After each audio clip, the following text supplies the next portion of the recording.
통과 이후 이더리움 방향은 이라는 주제를 잡아주셨습니다. 아직 최종 통과가 되진 않았지만 우리가 지금까지는 클래리티를 이야기할 때 보통 이 스테이블 코인이나 아니면 전반적인 시장에 대한 이야기를 다뤘었는데 조금 더 구체적으로 이더리움에 대한 좀 영향을 설명해 주신다고요?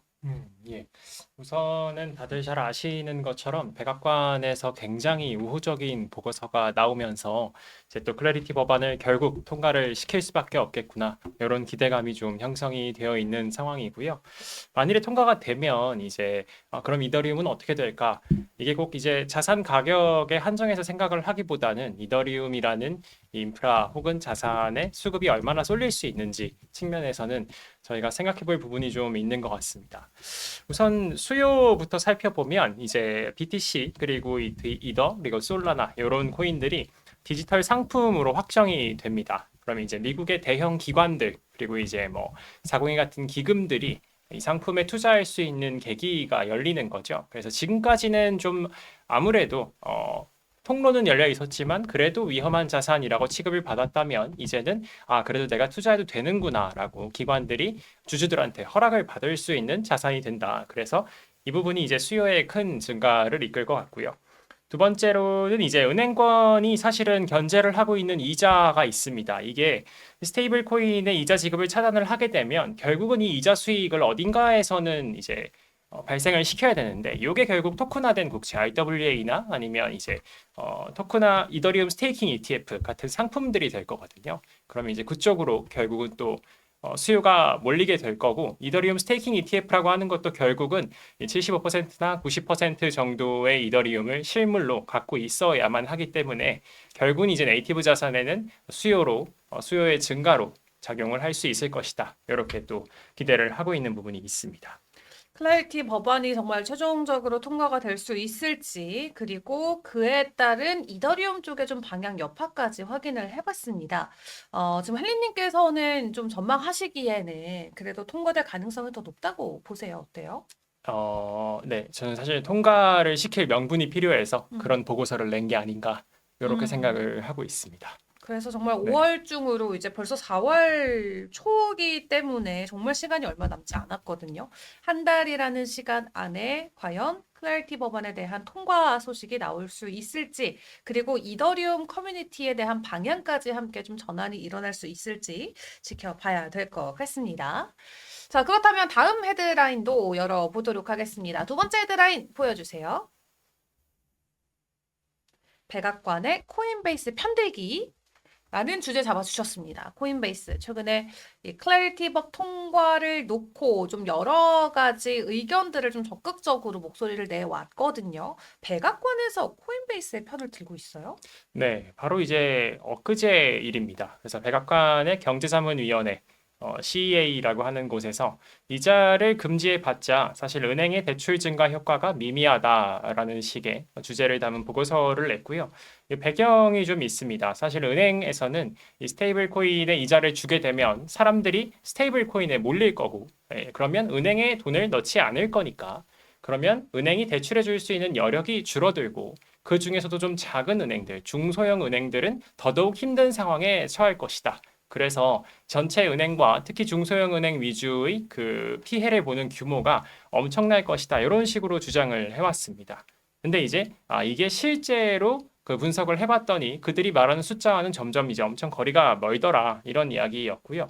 은행 같은 경우에는 사실 뭐 1.3조 달러 그리고 지역 소형은행은 뭐 5억 달러 이상 손해를 본다고 했지만 실제로는 전체 은행에서 21억 불 정도에 이제 그칠 것이다. 그래서 0.02% 정도고 어차피 스테이블 코인 준비금 대부분은 이미 미국 전통금융 시스템 내에서 이제 환류가 되고 있고 대출을 내줄 수 없는 그런 이제 그 예금의 사이즈가 12% 정도밖에 안 되기 때문에 너네가 말하는 것처럼 그렇게 위험하기보다는 사실 소비자한테 들어갈 수익을 줄이는 방향이다. 그래서 스테이블 코인의 이자를 줘야만 오히려 소비자의 수익을 늘릴 수 있는 거 아니냐. 이런 식의 주장을 담은 보고서가 나왔습니다. 사실 트럼프 대통령도 이 클래리티법 준비하면서 좀 은행권들한테 좀 적당히 해라. 빨리 음. 통과시켜라. 이렇게 좀 엄포를 놓는 발언을 서슴없이 해오긴 했는데, 그렇게 됐을 때 결과적으로는 이 스테이블 코인으로 이자 장사를 하는 코인베이스가 가장 큰 좀 수혜를 받아갈 수 있는 만큼 백악관의 코인베이스 편들기 좀 어떤 내용인지 먼저 살펴주셨습니다. 근데 초안에 이제 나온 공개된 내용을 보면은 일단 단순히 홀딩하고 있는 것만으로는 이자를 주지 못하게끔 일단 나와 있긴 하거든요. 좀 그렇죠. 이대로 통과될 그래도 가능성이 클 것으로 보실까요? 네, 맞습니다. 결국은 이제 행위에 대한 것만 이자를 줄 수 있게 하겠다. 그 행위의 해석 여부 차이일 거고요.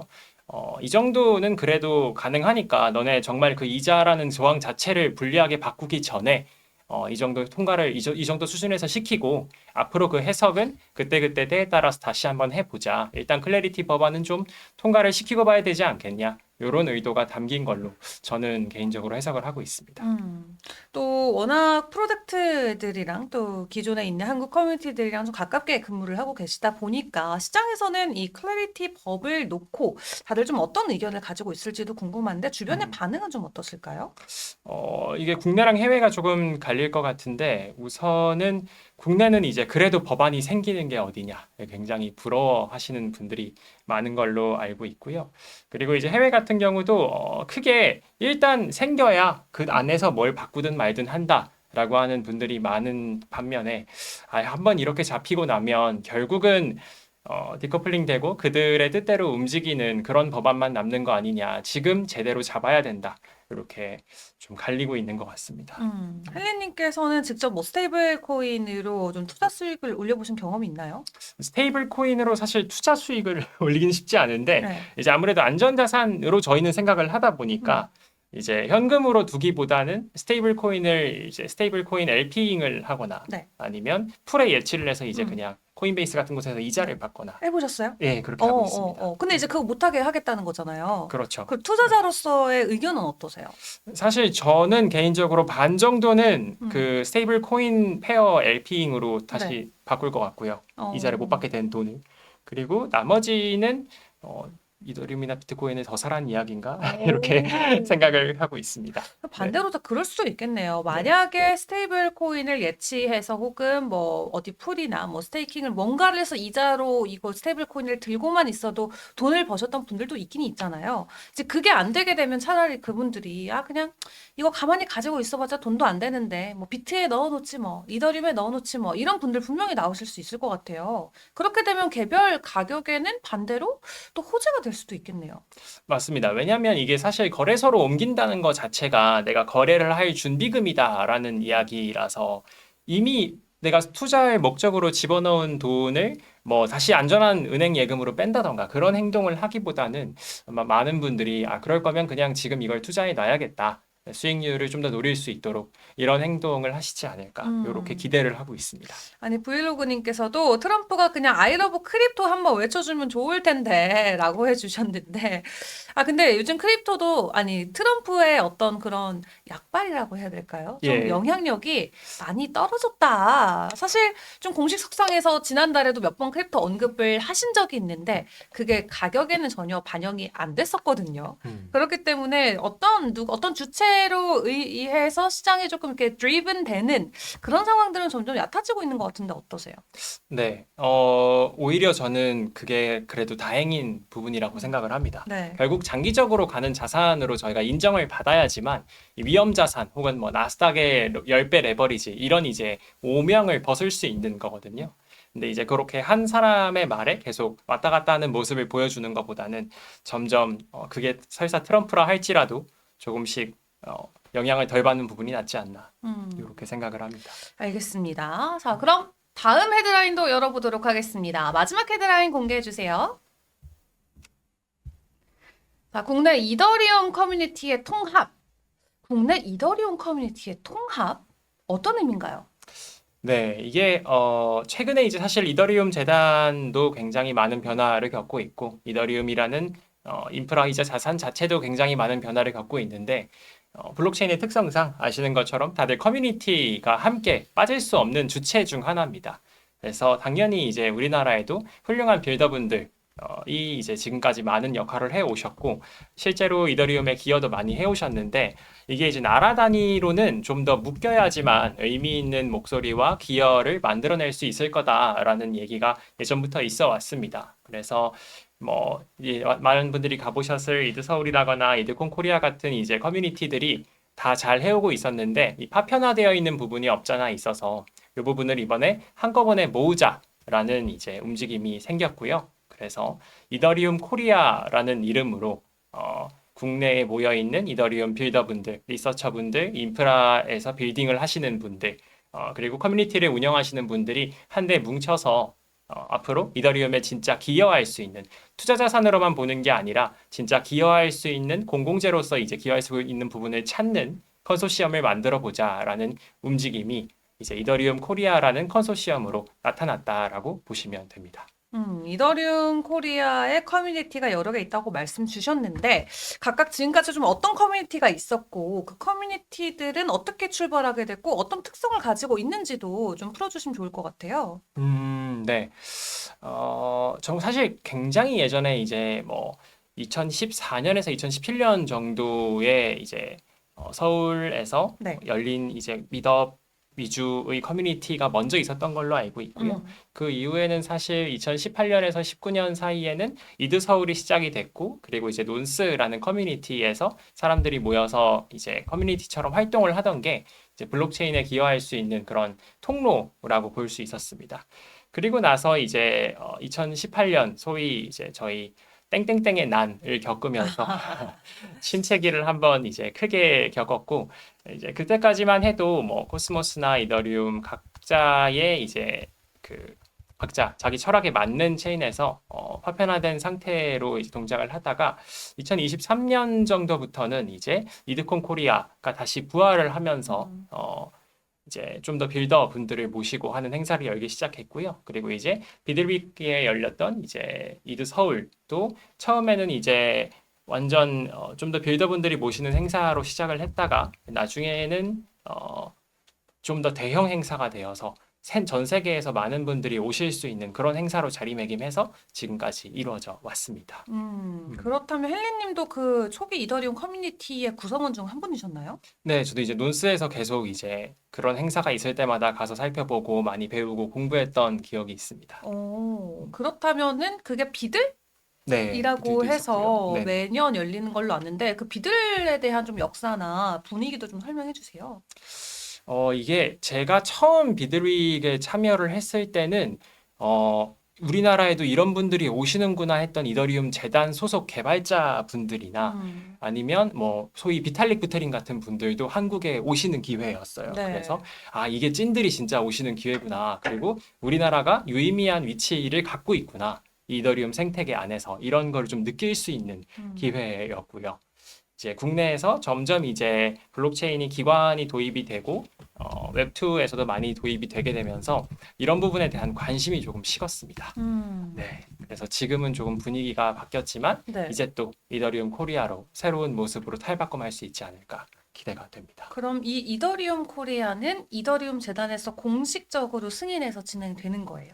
네, 이제 논스 클래식이라는 이제 제가 다니는 회사가 이더리움의 생태계를 국내에서 이런 식으로 빌딩을 하겠다라고 해서 에코시스템 서포트 프로그램이라는 이더리움 재단의 ESP를 이제 수령하는 그랜트를 받는 주체로 이번에 선정이 됐습니다. 26년 1분기에 그랜트로 선정이 됐고 그 결과로 이제 그러면 국내에서 이런 컨소시엄을 구성을 해서 모든 관련자분들이 한데 모이는 행사를 열어보겠다 이런 식으로 이제 EK1이라는 행사를 기획하고 있는 단계입니다.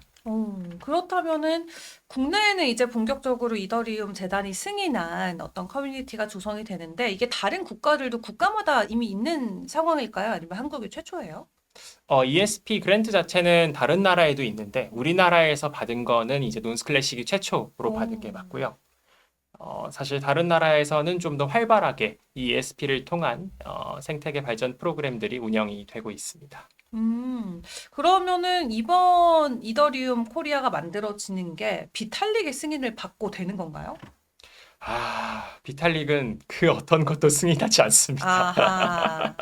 네, 하지만 이제 비탈릭이 이번에 발표했던 맨데이트에 보면 결국은 이더리움을 모두가 활용할 수 있는 마지막 최종적인 이제 보루 역할을 하는 인프라가 되어야 한다라고 강하게 주장을 하고 있고요. 음. 그 부분은 사실 투자나 특정 기업에 이제 치우치기보다는 이더리움을 모두가 참여하는 사람들이 이용할 수 있는 음. 그런 방향으로 이더리움을 개발해 나가야 한다라는 이제 큰 방향에서 저희가 준비하는 것과 일치한다고 볼 수 있겠습니다. 국내 이더리움 커뮤니티가 이번에 출범이 되면은 좀 어떤 점들을 기대하실지도 궁금한데, 뭐 어떤 우리가 체감할 수 있는 뭐 특별한 변화가 생길 수도 있나요?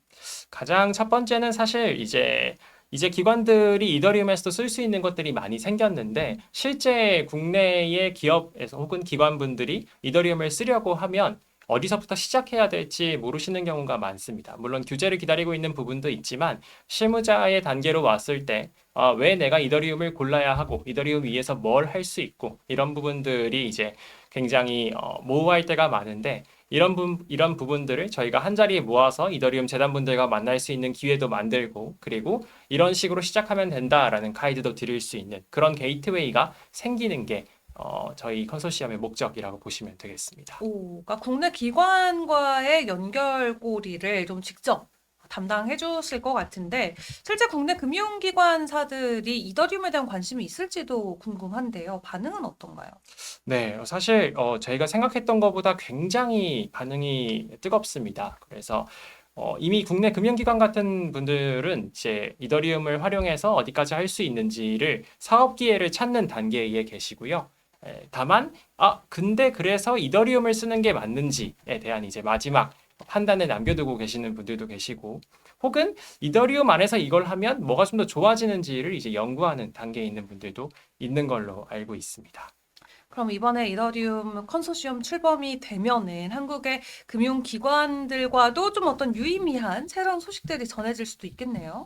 네, 저희는 그거를 기대를 하고 있고요. 사실 이더리움은 이제 인프라를 제공하는 역할이고 지금까지 한 번도 멈추지 않은 굉장히 신뢰할 수 있는 인프라인데 이걸 이제 기관의 입장에서 적절하게 활용만 할 수 있다면 음. 이제 앞으로 온체인화된 자산을 거래한다던가 아니면 좀 더 온체인을 활용해 할 수 있는 금융 자산을 실제로 런칭을 하실 때 이 인프라를 적극 활용하실 수 있지 않을까 이렇게 기대를 하고 있습니다. 이제 논스가 그것에 대한 좀 리딩 역할을 하게 된다고 말씀 주셨는데, 앞으로 이 커뮤니티 좀 어떻게 가지고 가실지도 궁금하거든요. 지금은 좀 여러 개의 커뮤니티로 쪼개져서 각각 자기만의 좀 행사를 진행을 해왔다면, 이제 이게 하나가 됐을 때 논스는 앞으로 좀 어떤 방향성을 가지고 가져가실지가 궁금해요. 네. 사실 이제 굉장히 이미 잘 하고 계신 분들을 하나로 합친 만큼 이 행사를 하나로 모아서 플래그십 컨퍼런스를 연다는 거에 대한 기대가 큰데요. 그만큼 이제 해외에서 보실 때에도 한국에서는 이더리움은 저 행사를 가면 한국의 이더리움 관련자들, 빌더들을 모두 만날 수 있구나라는 이제 인지도를 갖게 하면 단순히 이더리움 재단뿐만이 아니라 해외에서도 이더리움 재단을 우리는 인프라를 이렇게 쓰고 있어요 하는 기업들도 우리나라에 와서 그런 비슷한 일을 하는 빌더나 혹은 협력할 수 있는 곳을 찾는 기회가 열릴 수 있습니다. 저희는 그래서 이렇게 국내와 해외를 잇는 가교 역할을 하려고 이제 가장 크게 노력을 할 부분이고요. 이제 국내에서도 사실 잘 알려지지 않았지만 이더리움 생태계 위에서 굉장히 훌륭하게 빌딩하시고 계신 분들이 많습니다. 이런 분들을 적극 알리고 이게 국내 소비자분들도 혹은 또 기관 담당자분들도 인프라로서의 이더리움은 이런 거구나를 알 수 있는 그런 이제 교육적 측면도 겸한다고 보시면 되겠습니다.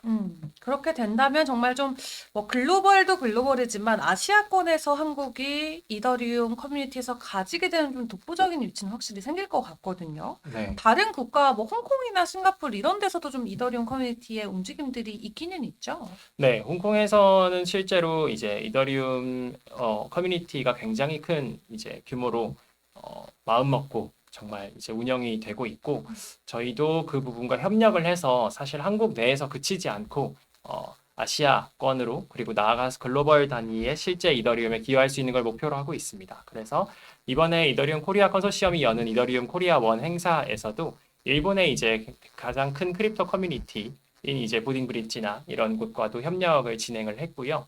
실제로 9월에 열리는 이제 행사에서는 앞둔 KBW 기간에 열리는 행사에서는 해외와의 크립토 커뮤니티 그리고 이더리움 커뮤니티와의 연계도 계획을 하고 있습니다. 그렇게 되면은 일단 우리는 아직 우리 국내에서는 올해 한 발 남았잖아요. KBW. 네. 그때 아마 좀 또 뭔가 재밌고 또 굉장히 버라이어티한 무언가를 보여주시지 않을까 기대가 되는데 이제 본격적으로 출범하게 되는 국내 이더리움 컨소시엄 여러분들 많은 관심 부탁드리도록 하겠습니다.